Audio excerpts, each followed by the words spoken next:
Les colonels Ngenda Imana de l'unité spéciale RDF maîtrisés sur la ligne de front à Rutshuru.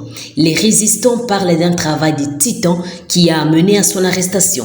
Selon les informations, ces colonels qui a logé à l'hôtel Mosonga de Rutshuru Centre a été surpris tôt le matin par la présence des résistants qui venaient encercler son hôtel. Sa garde du corps voulait intervenir, mais c'était tard. Les colonels et sa garde ont été conduits à un lieu inconnu. Les informations faisant suite à la remise de ce monsieur à la MONUSCO sont fausses. Le Rwanda de l'EAC et les 123 RDF n'ont pas tardé à réagir. Ils sollicitent la libération de ce monsieur.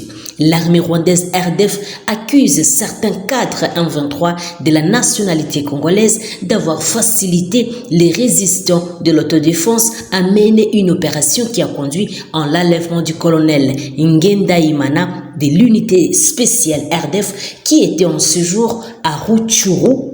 Et la MONUSCO tente de convaincre les résistants pour la libération du colonel Ngenda Imana de l'unité RDF qui a été neutralisée à Rutshuru par les résistants. La réunion des négociations se solde à queue des poissons. Nous garderons ce monsieur jusqu'à la fin de la guerre, expliquent les résistants en direct de Kiwanja et les prisonniers de guerre. Et le moment venu, on pourra les remettre à qui de droit, mais non à la MONUSCO. Le règne de Kagame vacille. La panique et l'instabilité secouent le Rwanda.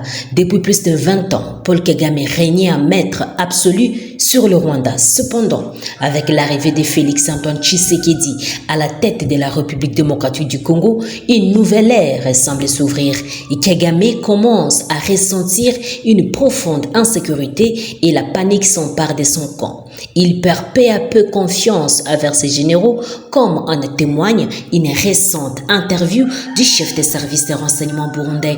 La fin du règne de Kagame semble se profiler à l'horizon. La montée de l'insécurité. Depuis l'arrivée du président Félix Antoine Tshisekedi au pouvoir en RDC, des relations entre les deux voisins ont connu une tension croissante. Kagame, habitué à régner en maître et à exercer une influence sur la région, se retrouve désormais confronté à un climat d'incertitude et d'insécurité. Des récents événements ont mis en lumière le faille de son régime et ont ébranlé sa confiance envers ses généraux. La panique dans les camps de Kagame. Face à cette montée d'insécurité, la panique s'est installée au sein du camp de Kagame. Après des décennies de pouvoir absolu, il est désormais confronté à des défis de taille.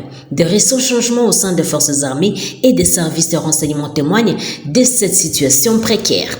Paul Kagame se méfie de plus en plus de ses généraux et cherche à renforcer son contrôle sur l'appareil militaire. La perte de confiance envers les généraux, l'interview du chef des services de renseignement burundais a révélé la fragilité du régime de Kagame. Selon lui, Kagame perd peu à peu confiance envers ses généraux et craint des trahisons au sein de l'armée. Cette perte de confiance est un signe inquiétant pour le président rwandais qui a toujours été entouré d'une poignée de fidèles. À la fin du règne de Kagame, semble s'approcher, laissant place à de nouvelles ères politiques. La fin du règne de Kagame au Rwanda semble de plus en plus proche. L'arrivée de Félix Tshisekedi à la présidence de la RDC a bouleversé l'équilibre régional et a fragilisé les pouvoirs de Kagame. La panique et l'insécurité se sont apparues de son camp, tandis que sa confiance envers ses généraux s'est érodée. Les prochains mois seront décisifs pour l'avenir politique du Rwanda qui se prépare à une transition historique. Des actes contraires au devoir et à la discipline militaire selon le lieutenant-colonel Kango Lingoli Patrick, conseiller juridique de l'état-major de renseignement militaire, lors d'une conférence de presse tenue le 5 juin. Salomon Kalonda Dela est poursuivi pour avoir incité les militaires à commettre des actes contraires à leur devoir et à la discipline. Ces actions perturbent l'ordre public et sapent la sécurité de l'État. En outre, Dela est également accusé de détenir illégalement des armes. Des liens étroits avec le mouvement terroriste du 123 RDF et les preuves découvertes sur son téléphone portable sont accablantes. Salomon Kalonda Dela entretenait entretenait des contacts étroits et fructueux avec les officiers du mouvement terroriste en 23. Il est apparu clairement que ce proche collaborateur du candidat déclaré à la présidentielle de décembre 2023 était en communication régulière avec le représentant du 1-23 ainsi qu'avec les responsables rwandais, dont l'ambassadeur Vincent Karega, expulsé de la RDC pour des raisons évidentes de sécurité. Ces échanges téléphoniques visaient clairement à renverser le pouvoir légitime du président Tshisekedi et à installer à sa place un individu originaire de la province du Katanga. La possession illégale d'une arme à feu lors de la récente manifestation de l'opposition à Kinshasa qui s'est déroulée le 20 mai, Salomon Kalonda Ididela était en possession d'une arme à feu. Cet acte délibéré de provocation et de violence ne peut être toléré dans une société qui aspire à la paix et à la stabilité. Les forces de sécurité ont dû intervenir rapidement pour désarmer Dela et neutraliser la menace qu'il représentait. L'arme saisie était un pistolet 9 mm CTN 33 304 646. La collision avec les forces armées de la RDC. Les services de renseignement ont également découvert qu'Edela bénéficiait de la protection d'éléments de forces armées de la RDC, y compris des hauts gradés, et c'est sans aucune autorisation officielle. Ce major était chargé de se procurer des armes de guerre dans le but de les remettre à M. Salomon Idi Kalonda Dela. Cette collision flagrante entre les proches de Katumbi et le membre de forces armées constitue une trahison inacceptable envers la nation congolaise. Une interpellation professionnelle et stratégique de la DEMIAP. L'arrestation de Salomon Kalonda Dela a été effectuée de manière professionnelle et stratégique de par la détection militaire des activités antipatrie DEMIAP. L'endroit choisi pour l'interpellation, l'aéroport international de Njili, était stratégique car c'est là qu'Edela devrait récupérer ses effets personnels, notamment son téléphone et son ordinateur. Et cette opération soigneusement planifiée et exécutée témoigne du professionnalisme de la DEMIAP. Il est grand temps que le peuple congolais ouvre les yeux sur les véritables intentions de ces individus corrompus. Leur est venu de défendre l'intégrité de notre nation et de soutenir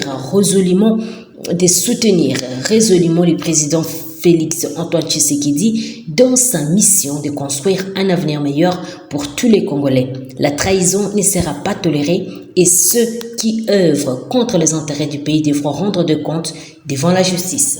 Chers téléspectateurs d'Afro Info 243, merci de nous avoir suivis jusqu'à la fin.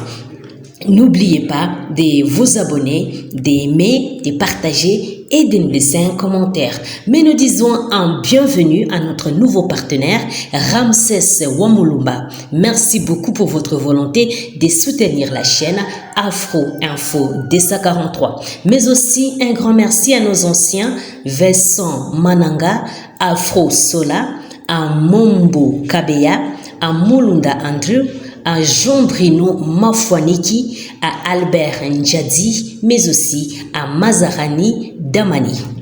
Alors nous disons merci aux gens qui nous ont laissé un commentaire tout en spécifiant les lieux ou l'endroit d'où vous nous suivez. Nous disons merci depuis Kolosi à Marcel Moussalou, à François Machosi, à Dadim Koko, à Crispin Mouleba, depuis la Norvège, Élisée Mukendi, Jean-Luc Boek, depuis Colorado aux États-Unis, en Tolomia, depuis l'Allemagne, Bayern de Munich, Ndongala Précieux, Pierrette Mamboueni.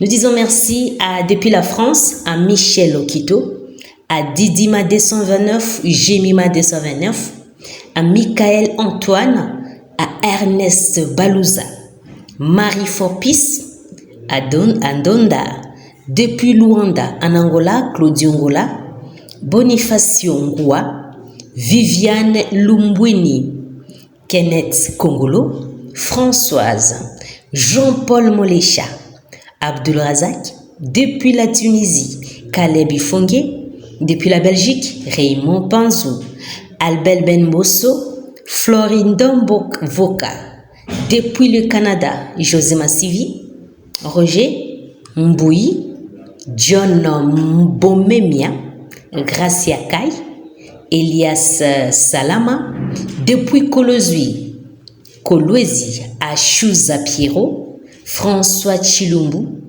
Pierrot Abonimana, depuis les États-Unis, Joël Kapaï, Germain Lubanza, André Chiabinyanga Kadja, Rachidi Bernard, Osiris Nyamungila,